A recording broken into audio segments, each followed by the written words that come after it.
Hey everybody, welcome back to The Fifth Star, a podcast where we remove movies. we remove them from Letterboxd. We remove them from our from watch list. IMDb. A podcast where we review movies in search of a 5-star movie. And today we are reviewing The Zone of Interest. Yes. And if we both give it 5 stars, this podcast will be defeated. And today's movie is 4 Oscar nominations. It won the Oscar for Best International Film. So could this actually be our last episode? It could be. All right, so The Zone of Interest is a interesting movie about basically the commandant of Auschwitz and his family and sort of the life that he kind of had while running the camp. Yeah, and we already wrote down secretly our rating for the movie. And so we're going to now guess each other what we think each other gave it. So What do you think I gave it? Okay, so this is tricky because this movie did really kind of remind me of Roma. And I remember you not super liking that movie. Like, you thought it was good, but you weren't, like, super blown away by it. So I don't remember what I gave it. I don't remember what you gave it either. Mm-hmm. But I'm going to guess you gave this a clean 4. Okay, 4.0? Yeah, just a clean 4. Okay. I am going to guess that you gave it a 1.5. A 1.5? Yeah. Now from your reaction, I'm guessing that I'm very wrong. At first I thought... I don't know why, but when you said a 1.5, my brain was dyslexic and thought you meant a 5.1. And I was like, we can't do that, Albert. Off the scale. We can't go above so 5. Much. That's the point of the show. Yeah. Okay. All right. So we will reveal our actual scores after we give our initial thoughts. Yes. And then we'll go into our spoiler section. Yes. So what did you think of The Zone of Interest? Okay, so super interesting thinking about how mundane their lives could have been in spite of how horrific their situation was. I mean, the movie basically opens up with them, the family out playing at the lake or a river, and it's very normal, and it almost feels like quaint and peaceful. And then all of a sudden you realize, because I didn't know like anything about it when I went into it. I knew it had something to do with the Holocaust, but that's all I knew. I didn't even know that. So oh my gosh. I was in for a little bit of a rude awakening. Yeah, once he comes out in his like Nazi uniform, you're like, oh, these are the bad guys. Like, immediately, you're like, oh, this isn't like, I don't know, I think I thought maybe they were a Jewish family. So, yeah, he comes out in a Nazi uniform, and then the family, like, sends him off to work, and then you realize what his work is, and, like, there's, like, this shot of a guy pushing a wheelbarrow past the wall of the camp. And you're just like suddenly, oh, not only is this a Nazi, they live next to a concentration camp. And this they don't cute little family with the flowers in the garden, they're living next to this horrific thing that is like historically like one of the worst things to have happened. Yeah, and I don't think they reveal that it's Auschwitz until like the later. Middle. Yeah. Basically the middle. Yeah. So you know it's a concentration camp pretty early on. Yeah. But not necessarily that it's Auschwitz and that the guy, your protagonist that you're following, is the commandant of Auschwitz. Yeah. I mean, they call him for his birthday. They call him commandant, and then I was like, "Oh shoot, like he's the leader, you know? He's the one calling the shots and everything." And yeah, you just start to see more and more of like the evil sort of creeping out. I mean, you know that he's a Nazi, you know he's a soldier, like True. I don't think there were any good soldiers that worked at Auschwitz, you know, like who, I didn't know it was Auschwitz yet either. yeah, or But any concentration camp, right? Like, well, I don't know. It's I think at the beginning I was still thinking like, oh, he's just trying to like not that he's a good person, but he's obviously. he's but just like doing his job. he's doing his job and he may not know the full extent of Mm. evil that's going on. Okay. And then as the story goes on, I realize like, oh no, he knows everything that's going on and Yeah. he's totally cool with it. Yeah. Yikes. Yeah. And the wife too. Yeah. Oh, whoops. That's a spoiler. Well, not really, because this Well- is actually based on this is the real guy, so Yeah. this actually happened. So, you know, one thing we have to talk about is the style. Oh yeah. I mean, it starts off all those mundane scenes and stuff like that you're talking about. Like the camera is just like in the corner of the room, just static, just showing like everyone just going about their day. It almost seems, it's very cinema verite, but like it seems almost like just a documentary or like Reality I don't know. TV. Yeah, yes, that's what they it is. literally hid cameras in the room. Oh, interesting. Is that how they shot it? Mm-hmm. Okay. That makes sense because yeah, it has that feel of like a security camera just like, you know, running and just recording their day-to-day stuff. I mean, they're like in the first few scenes like they're talking to each other, but you know, we can't even make out what their conversation is a lot of times. They're almost like just like mumbling and stuff like that. And then I mean, we'll get more into the spoilers later, but what you can tell pretty early on in the movie is that you are not shown inside the camp. Yeah. Like everything is You done never off see it. screen, right? You hear the sounds, like you said, like the shotguns and the screaming and the fire sounds and all that kind of stuff. You see the smoke going up and like, so everything is done off screen. And it's a very interesting, bold choice, I guess, to do that. Yeah.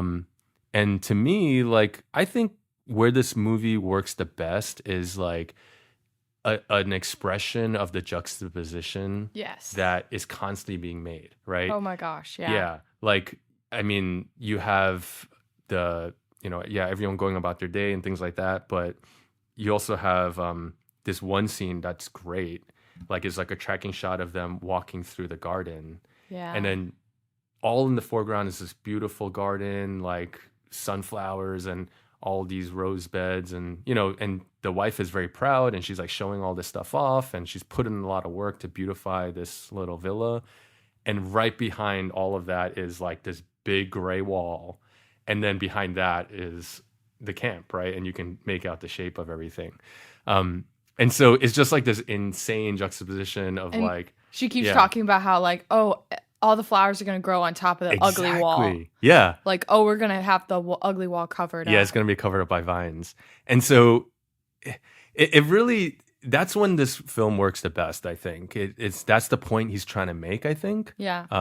It's like, yeah, how can people who are part of such evil be so normal and act so normal in their day-to-day, right?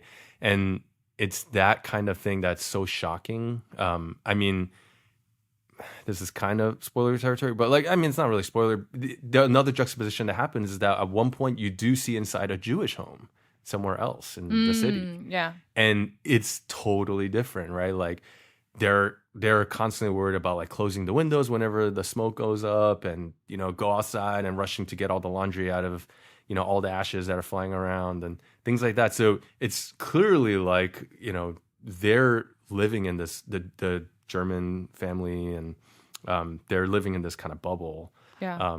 And yeah, it's like, how do you make that kind of like schizophrenic break in your mind? Right. And it's kind of like a human study on that, I think, this film. I did not find myself being sympathetic at all, or nor relatable. The whole time it was just like maddening and infuriating, right? Like, Interesting. you guys are so evil and so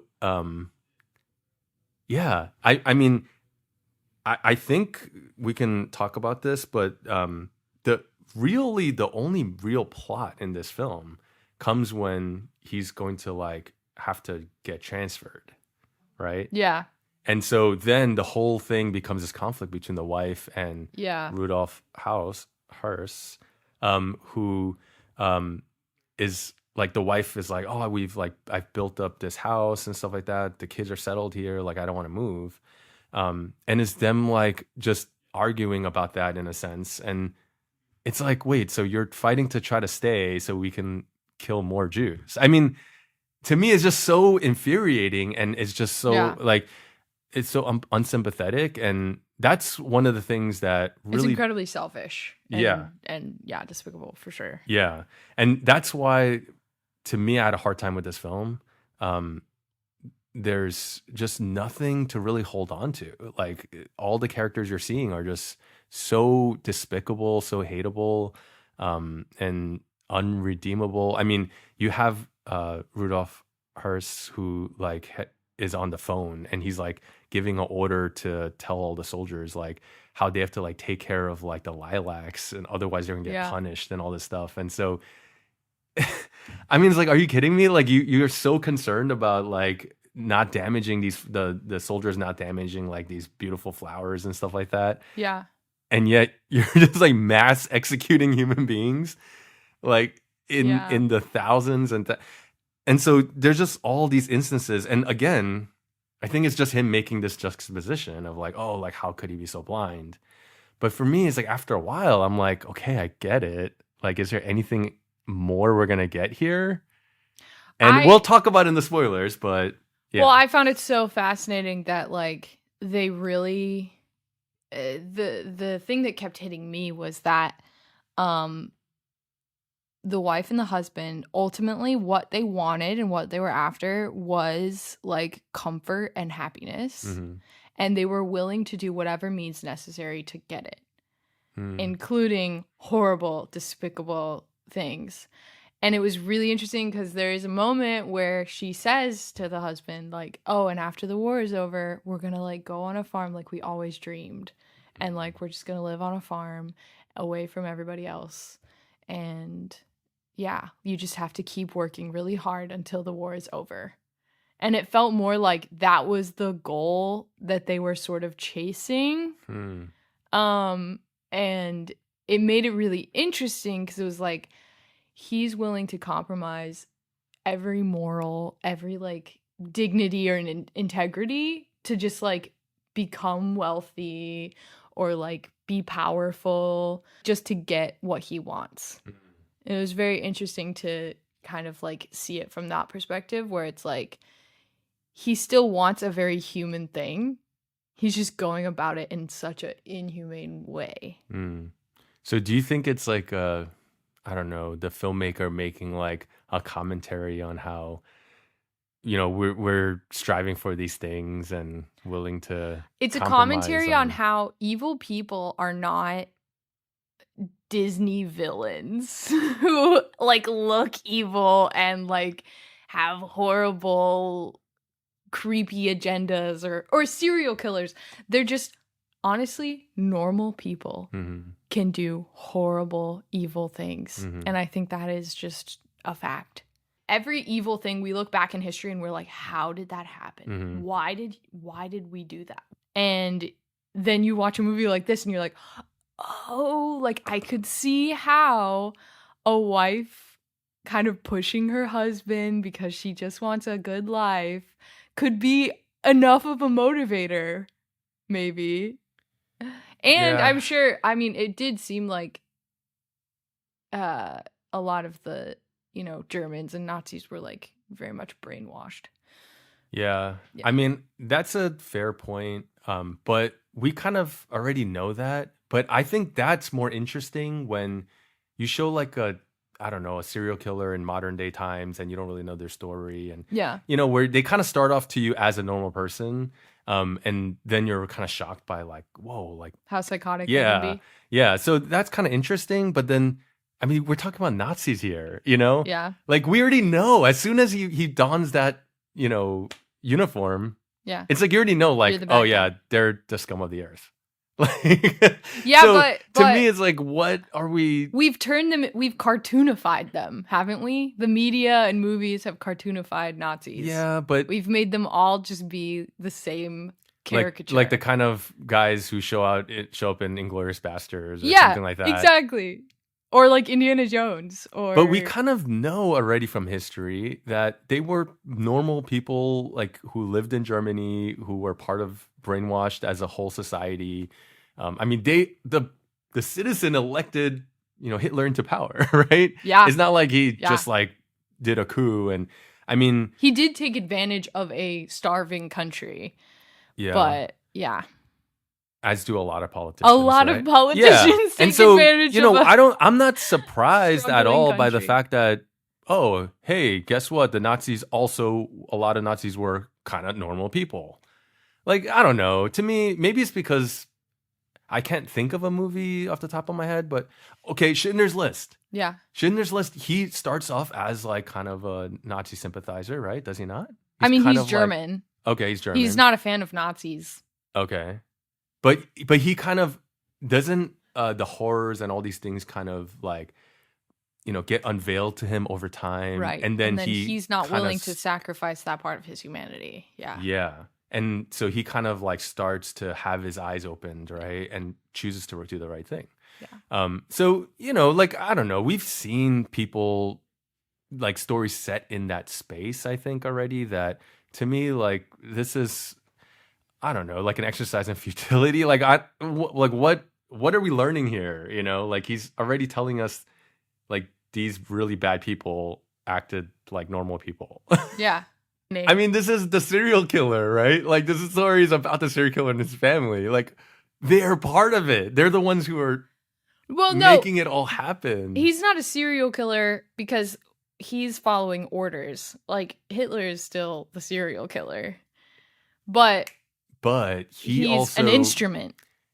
He also, I mean, this is a little bit. So this movie made me do a lot more reading on the actual Rudolf Hirsch, and and my score that that I gave it was not changed by any of the information later. Okay, but yes, he was following orders, but he also got the guy who actually ramped, like he created Auschwitz. And he actually was the guy who had the ambition to make it like the most efficient killing machine possible. Oh, wow. Yeah. Like he was a bad dude. Right. Like I agree he was a bad dude. And it wasn't just like, oh, I'm just doing my job. It was like and I think in the film, like it starts to show this, like his ambition and his drive to be the most recognized, the most like whatever, close to the Hitler and all that, gained their trust and all that kind of stuff. And so in the real guy, like he really was kind of on this mission to make it as destructive and efficiently kill as many Jews as possible in the shortest amount of time. And that's why Auschwitz became what it became. Wow. And so he was single-handedly responsible for, under his years, they killed over 1 million Jews. Right. And so to me, like that guy isn't really the relatable lesson in, oh, how do I turn a blind eye to the evil because of my convenience and the things I desire? Like he's a guy who's, I'm a psychopath, and yet I have this like mental psychotic break in my mind somehow, the schizophrenic thing. Well, that's the scary thing. I don't actually think he was a psychopath. That's what's so scary about it. I think he chose to be evil because of power and money and comfort, and not because he wanted to kill people. But a lot of people have and desire those things, and they don't go and are willing to kill people. I'm talking about the movie. I'm not talking about the real guy. No, I know. Yeah, because in the movie, what it felt like he was saying as a character, not the real guy, is I'm doing all of this because I want power, I want to be recognized, I want to have like money to retire and like make my family proud or whatever. Like that was the motivator, and it wasn't about, at least we didn't get to see that. It wasn't about like, oh, how many people can I kill and this is fun for me. Well, I would argue that when he's having his meeting with all the guys and they're showing him the plans of, oh, we could do it like this and send them from one chamber to the next, Right, the ring Yeah. thing. And then, he's like, yeah, like, okay. And then like later he calls the guy back and goes, okay, I'm going back. Like, let's do it. Let's do your thing. Yeah, yeah. And then. But that was when he was like, his job was in jeopardy a little bit. Like he was getting So reassigned. so he wanted to. I don't know. That's do how it I felt. as Maybe a I way. misinterpreted it. No, you're probably right. It was more motivated. I think he was more motivated by wanting to be successful at his job than to try to actually kill as many people as possible. That's how I felt in the movie. And actually in real life too, though.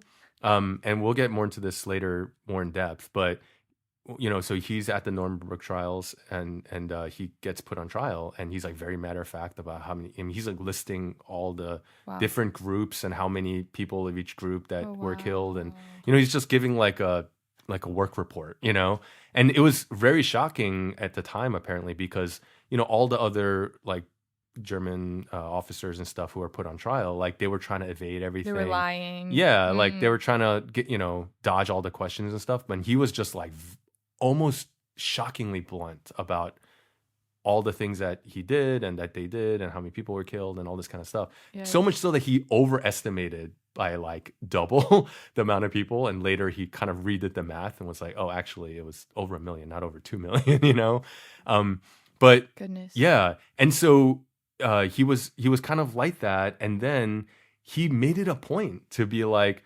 I had no personal hatred towards he was anti-Semitic for sure, like ideologically. Right. But he made it a point, I think, to state at the Nuremberg trials that he never physically, personally abused any soldier, any prisoner. Like he didn't personally beat on anybody. That was like very rampant at the time. Apparently, he was like frustrated that like his lower officers, like he tried to like not have them act like that, but then they still did, and he would find out, and then he was like, "Oh, what the heck?" I just want to get them into the gas chamber in a sense and just kill them, But he's like, "Oh, but let's not beat them," So in a sense, like I don't think he was like personally like in a kind psychopath. Like he didn't. In the movie, it didn't feel like he like found pleasure in killing. He found pleasure. It wasn't like sadistic in getting promoted. Yeah, and in making his wife proud. And whatever. Yeah. Okay. I mean, I guess I see what you're saying.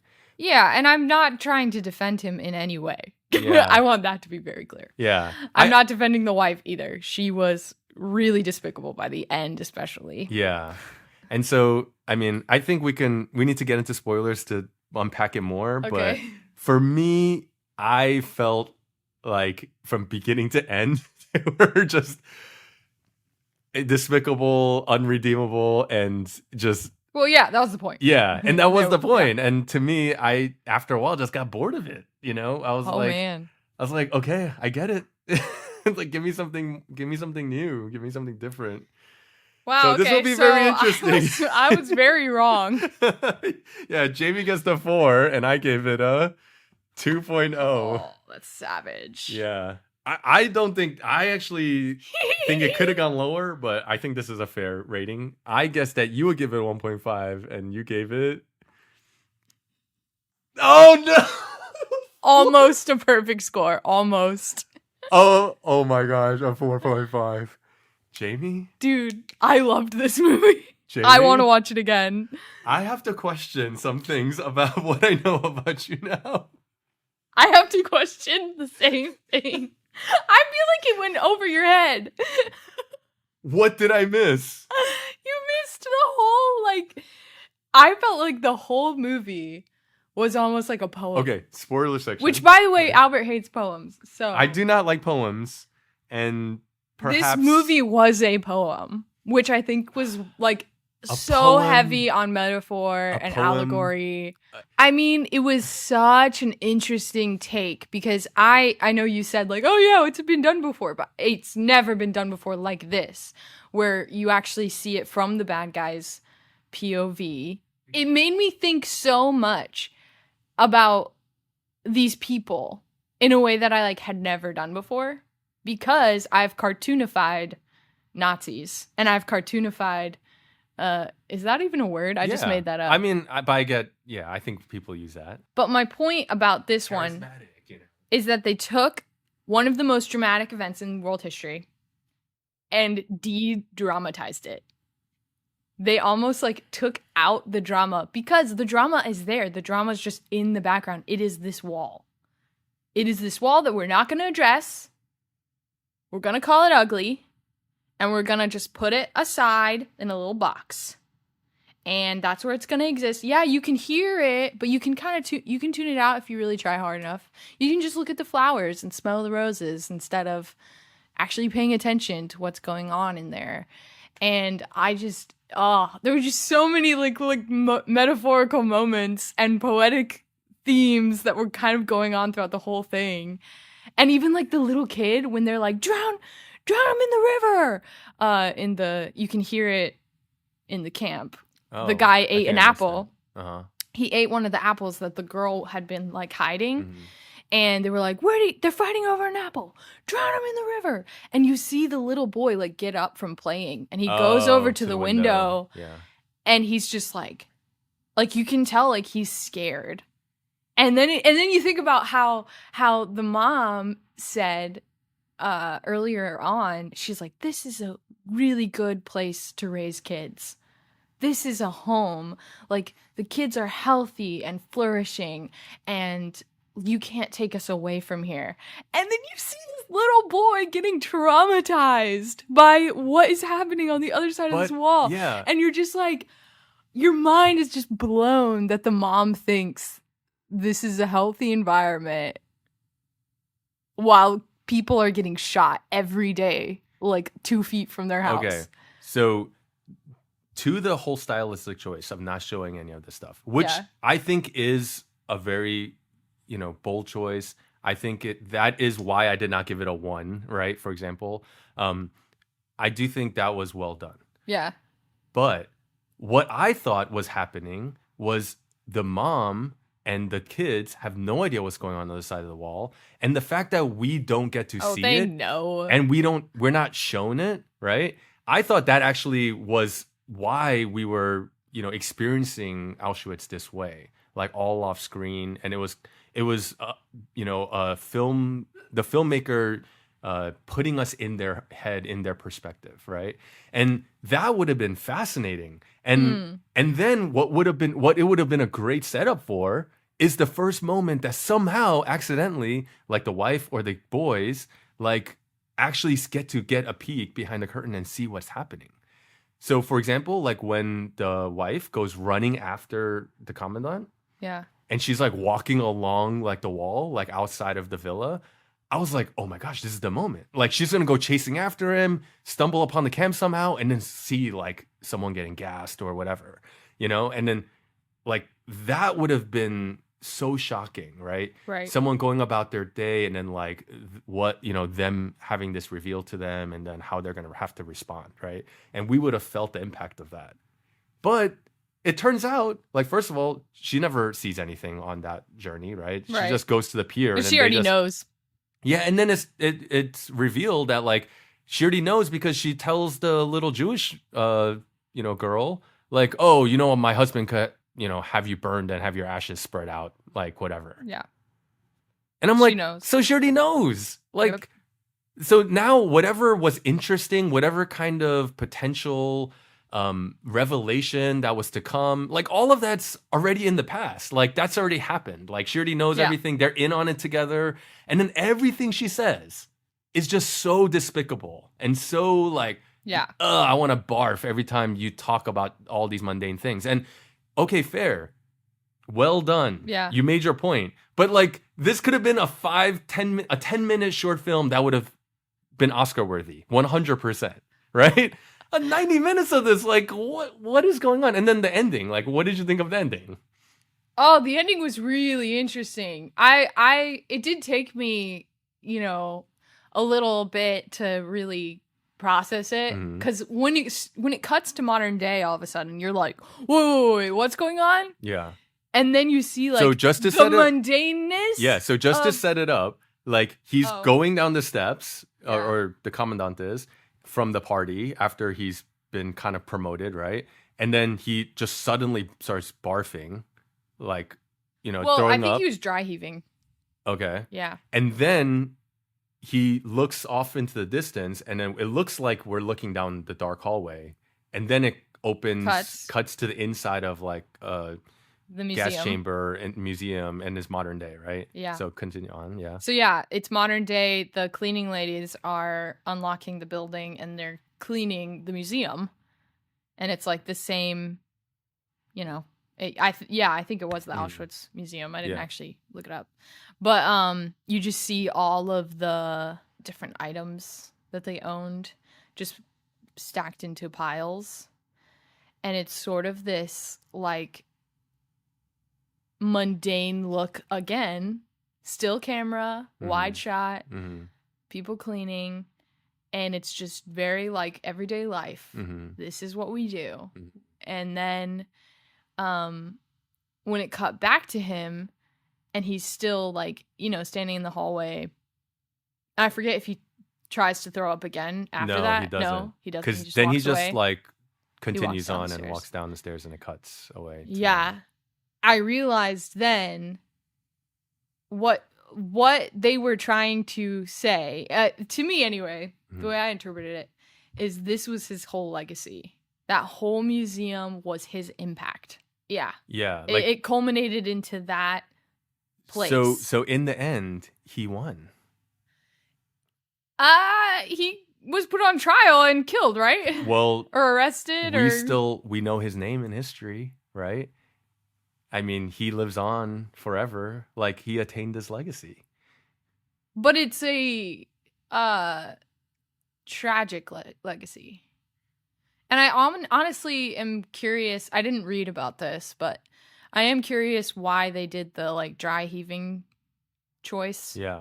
Or the almost throwing up, because it sort of felt like a regret moment or something, or like a bit of his conscience maybe. Yeah. Where he's like, I don't know. Or was he sick? Because they were also kind of like hinting with the doctor checkup, and then like, oh, that's right, he coughed up ashes, I think, or something. So I was like, oh, maybe he's just sick. And it's like, that would be interesting, because then it's kind of showing how the very thing that feeds him is killing him. And that's kind of interesting. Yeah. So I initially, when that scene happened and he started dry heaving and throwing up, I was like, what the heck? Like, where's this coming from? Yeah. I mean, a guy who's just so set on his way, never for a moment pauses, questions, contemplates, is he doing the right thing? Well, like, he contemplates. I feel like he contemplates a lot. That's the problem. He's just running away from his wife and then just standing on the pier contemplating. But that contemplating never seems like it's a question of, am I doing the right thing morally? Right? Like, morally, he seems like he has no issue with it. Yeah. And so when he starts dry heaving, it just seems like this comes out of nowhere. And then it cuts to the scene of the museum, right, where he's like looking off into the future, and I think the legacy thing is interesting. That's kind of a cool take. I like that take. But to me, if he was going to dry heave, I think I would have preferred it after that. After we see the museum, then we're kind of being told there's something in, even though he can't conceive and understand it, or subconscious or whatever.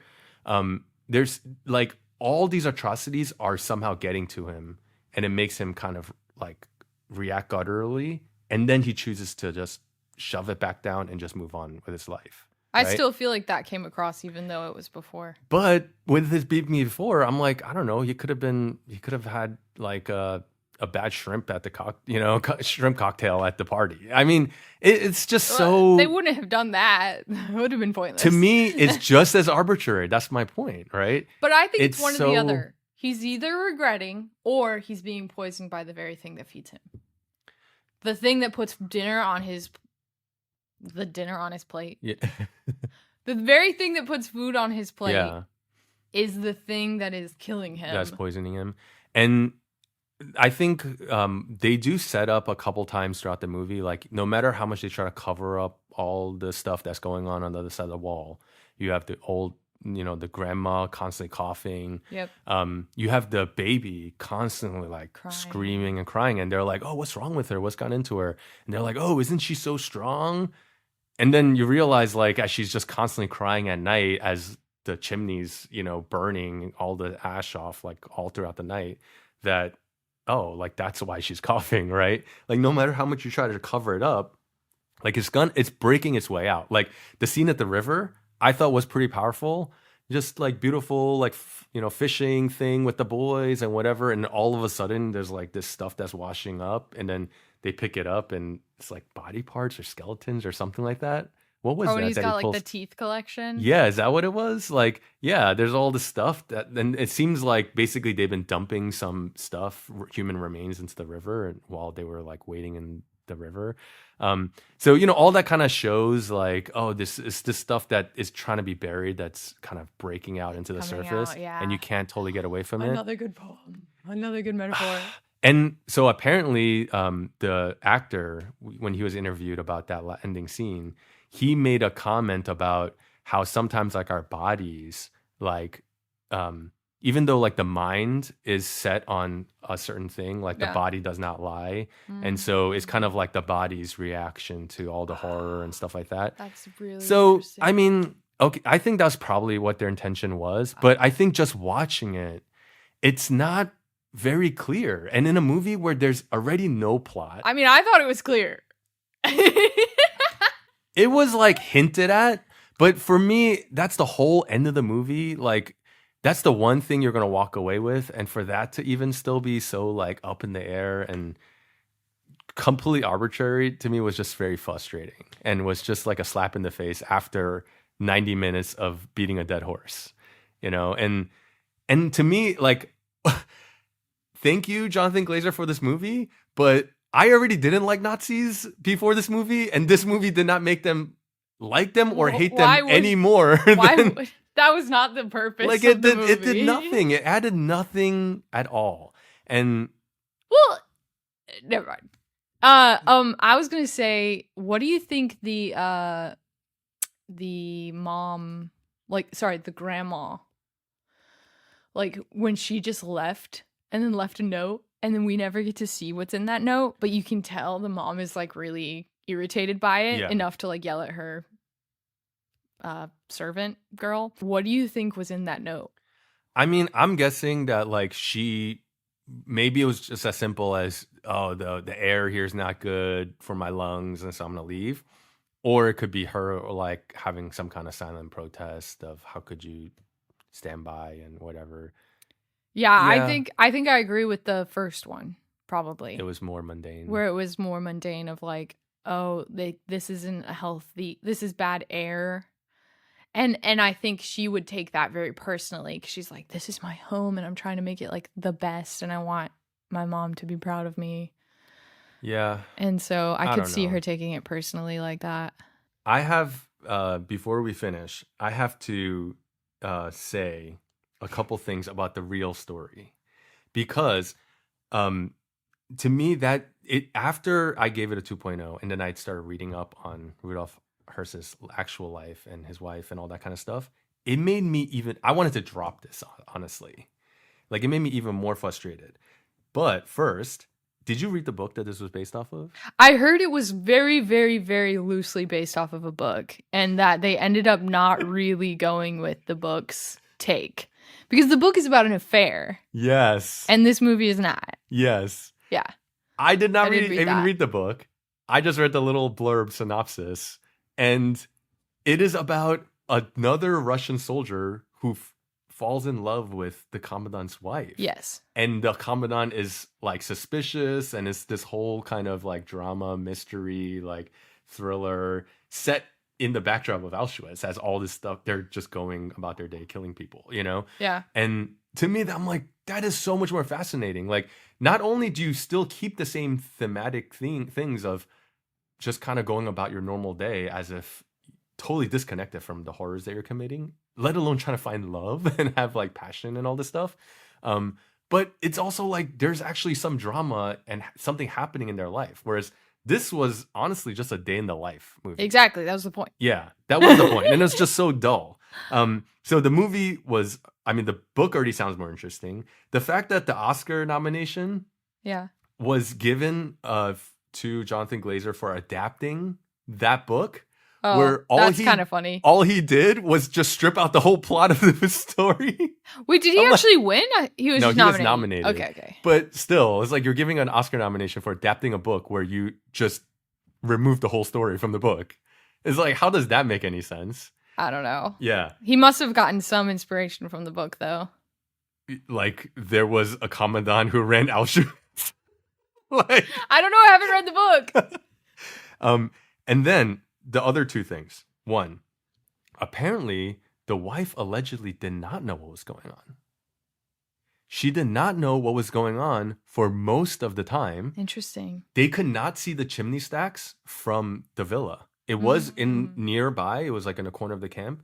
But Rudolf Hirsch, like constructed it and the wall and stuff and the trees so that like it was obscured. They couldn't see the chimney stack. So apparently it was not visible. Oh, and even later into her life, she continued to say like she didn't know. Yeah, she could have been lying. She could have been lying. And that was kind of what a lot of people were doing at the time because they didn't want to get executed, right? And put on trial. So it's true. And that's why it's a very interesting question in history of like, did she really not know? How could she have not known, right?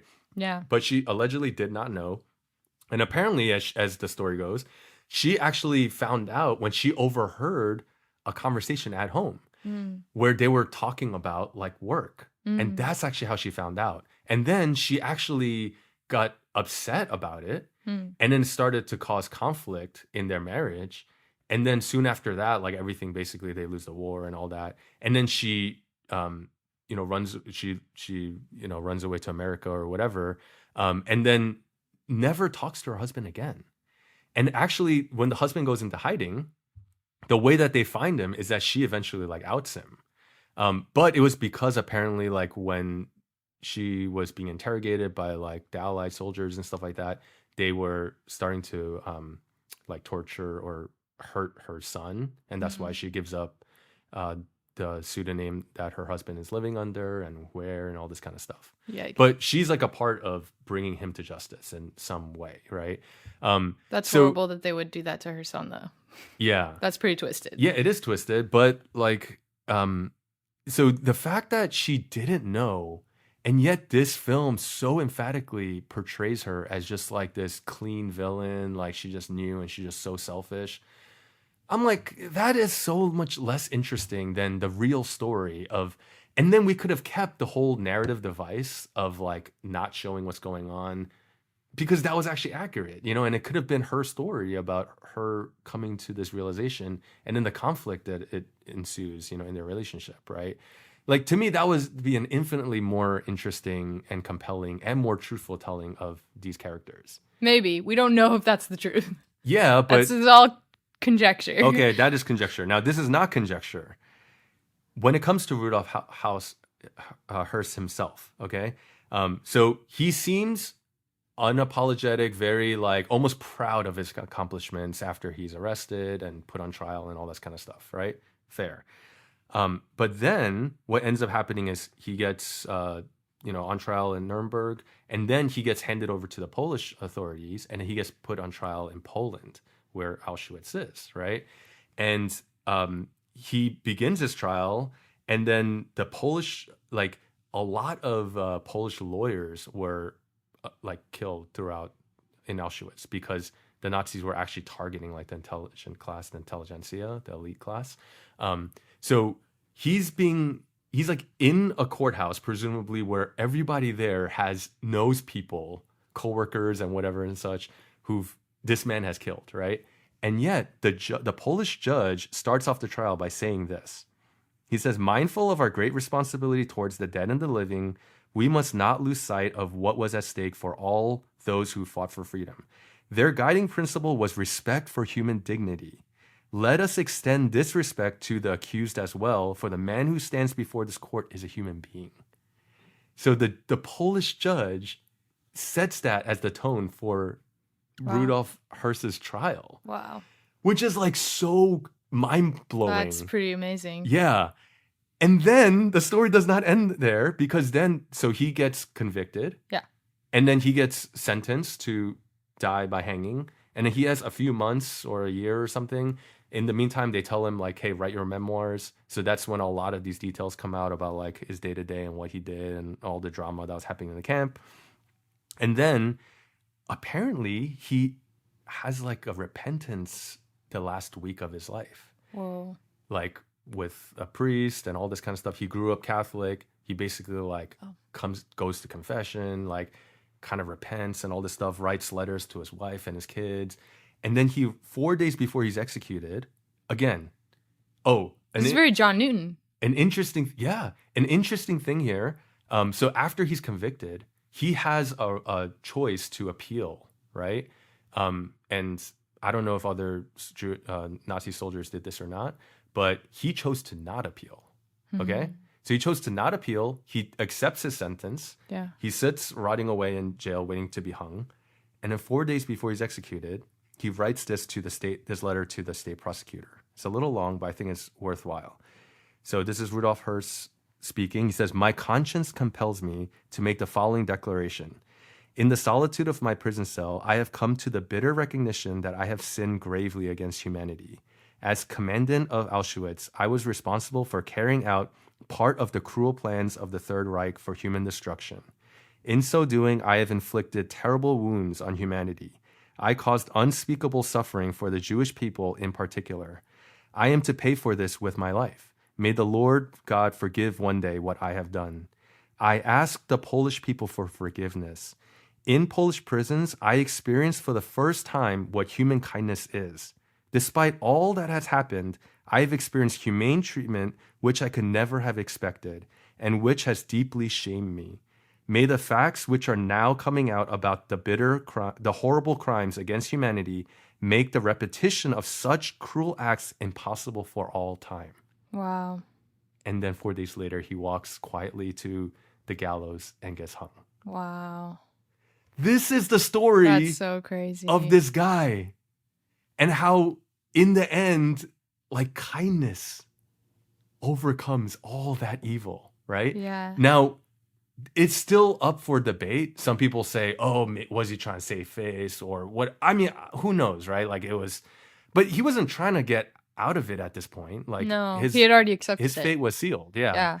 And to me, with the wife not knowing, with his like supposed conversion and repentance, like whether or not the film definitively was to say one way or the other, if it was to present any part of this part of the story or these aspects of the story, I think it would have been so much more compelling and so much more powerful. Oh, they could have gotten in trouble though. Because you can't make the Nazi nice. a hero. And one of the things that I'm shocked by your 4.5 is that you say that characters who are unredeemable, unlikable is like an automatic killer for you. Yeah, but I went into the movie already knowing that they were like bad Nazis. That I wasn't meant to root for them. And I think it's just so basic. I think and look at the real story. No, I disagree. I think what really made it so compelling for me, because like earlier you called it dull, and I actually felt the exact opposite. I would like be on the edge of my seat for some scenes because there was so much silence that it got to the point that whenever there was speaking, I was like, okay, I have to listen because like every word is important. And I remember thinking like, because there were so little words, every time there were words, they were like important to like what was being told. But all those words were not important. Yes, they were. Oh my gosh, they were filled with metaphor. They were filled with like double meanings. And I loved that there was like basically no exposition. You had to like understand the context like from your own, I guess, education. And like, you had to kind of fill in the gaps. And then as the story goes, they like revealed the information in such a way that it was like when they reveal that he's a commandant, and then when they reveal that it's Auschwitz. I don't know. I was very captivated. And I think the silence really did that for me. Like all of those like pauses and moments where I just had time to like really think and process and just kind of like be in their world. And it was so cool the way that like, you know, all the hidden cameras and everything, it was still like so artfully done with like the framing and the composition.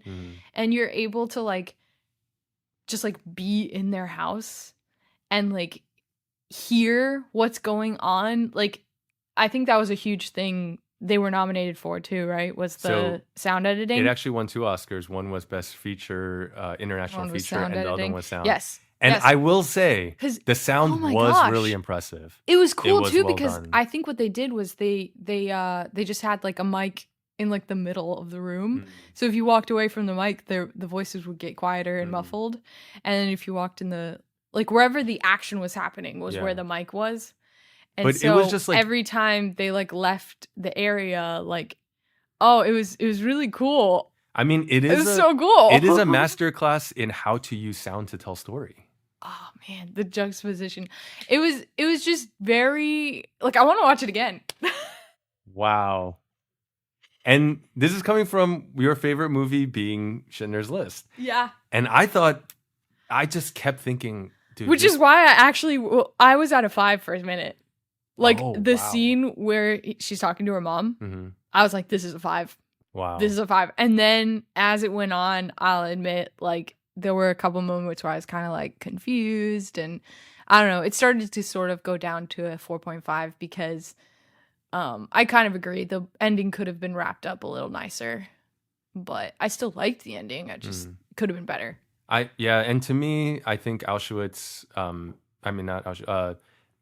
Schindler's List is the gold standard, and I just think this holds not even a candle to what Schindler's List is. I mean, Schindler's List is the kind of story that really is life-changing, moving, heart-wrenching, all that stuff.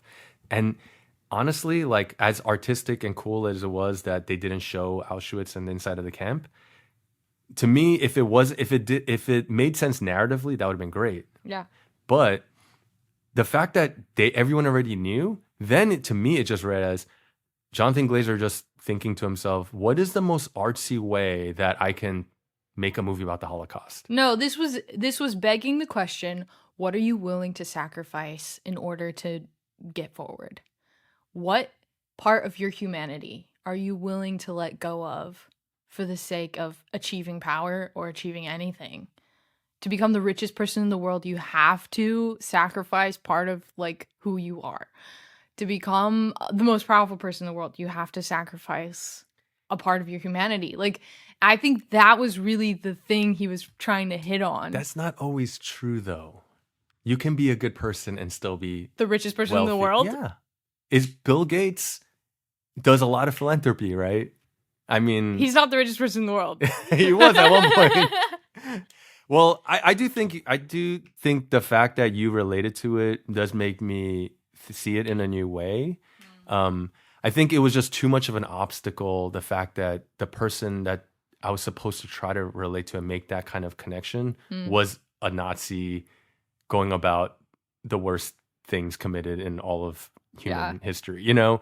And to me, it was like just too much of a hurdle to... And I don't think the film helped any either. Because I think if they brought in some of the true real life story of his life, it would have been a lot more compelling and made me wrestle and feel a lot more uncomfortable. Maybe. But I actually think reading up on his life, thanks to, this movie, like, I do think someone needs to make a biopic about Rudolf Hirsch's life. Like, there might be one. It's just so fascinating. But all right, do you want to lock in our ratings? Yeah. Are you going to stick with a 4.5? Yeah. Okay. I am going to stick with my 2.0. I do think that... So sad. So sad. He didn't appreciate it, guys. He didn't appreciate the art. I like artsy movies as long as there's a point. I don't think you do. I don't think you do like artsy movies. There will be one movie one day where it's an artsy movie that I'm because like... I think you did rate Roma low as well. Roma is so similar to this. I think I probably gave it a 3. It had the like wide, long takes. Yeah. super slow. It was very beautiful. silent. It was really beautifully well done. But it wasn't infuriating like this movie was. So there's that. Okay. Well, again, another big discrepancy. You guys tell us what you guys thought and who you agree with more. I do, looking at the letterbox reviews and Curve and stuff like that, I think I'm clearly in the minority. But It's Marcel the Shell all over again. yeah. But yeah, you guys could comment, let us know, and I know I'm going to be in the minority. But yeah, comment. And we want to give a big shout out to Tom Henry, our first commenter of the show. So thank you, Tom, for watching. Tom. Yeah. Tell us where they can follow us, Jamie. Oh, Spotify, Apple Podcasts, YouTube. Yep. And I mean, you can follow us on Letterboxd too if you want. Yeah. And, you know, if you check our Letterboxd profiles, you can see what movies we've already seen. We're looking for movies that we both haven't seen. Yep. That could be potential 5-star movies that we can find and discover. So let us know if you guys have any suggestions. And next week, we will be reviewing Kingdom of something. Kingdom of the Apes. Kingdom of the Planet of the Apes. It's the Kingdom of the Planet of the Apes. Yeah. That's a lot of ups. Yeah, it is. Yeah. So if you guys get a chance, watch it and join us next week for our discussion. Oh my gosh. I can't believe you get a 4.5.